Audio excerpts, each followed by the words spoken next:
വിശപ്പ് മാറുന്നില്ലെങ്കിലേ വല്ല കാലിത്തീറ്റയോ പിണ്ണാക്കോ കാടിയോ എന്തെങ്കിലുമൊക്കെ കലക്കിക്കൊണ്ട് കൊടുക്കാം. പത്തായം കൊണ്ട് നിറയട്ടെ. അമ്പേ തിന്നു മുടിക്കാൻ മാത്രമായിട്ടുണ്ട് ജന്മ. നിങ്ങൾ വേറെ തല്ലി പിടിക്കല്ലേ?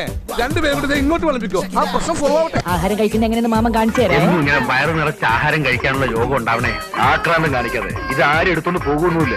ഒന്ന് പതുക്കത്തില്ല. ജീവിതത്തിൽ ഒരിക്കലും മട്ടക്കാത്തൊരു പരിപാടി ഉണ്ട്. ഊണൊഴിക്കല്. ഇപ്പൊ ഞാൻ എത്ര പേർത്തില്ലേ, എനിക്കൊരു ബോറടിയില്ല. നന്നായിട്ടുണ്ട്. ഇവിടെ ഈ വെജിറ്റേറിയൻ ഫുഡ് മാത്രമേ കിട്ടുകയുള്ളൂ. Chicken 65, tandoori 25, mutton 85. ഇതൊക്കെ കഴിച്ചാണ് ഞാൻ എന്റെ ബോഡി മെയിൻറ്റെയിൻ ചെയ്യുന്നത്. കാടയുണ്ടോ? കാട ഇറച്ചി കൊക്കുണ്ടോ? കൊക്കിറച്ചി. നീ നമ്മുടെ മോനെ കൊണ്ട് അകത്ത് വയ്ക്കോ. ഇല്ലെങ്കിൽ ചിക്കനാണെന്ന് പറഞ്ഞ് നമ്മുടെ ചെക്കൻ അവൻ തിന്നും. ഞാനും അങ്ങനൊന്നും കഴിക്കാറില്ല. പിന്നെ കഴിക്കുമ്പോ കഴിച്ചോണ്ടേയിരിക്കും. അത് കഴിപ്പ് കണ്ടപ്പോഴേ മനസ്സിലായി. ഒരു നേരത്തെ ആഹാരം ഇവന് നീ കൊടുക്കണമെന്ന് എന്നോട് പറഞ്ഞപ്പോ പ്രതീക്ഷിച്ചില്ല.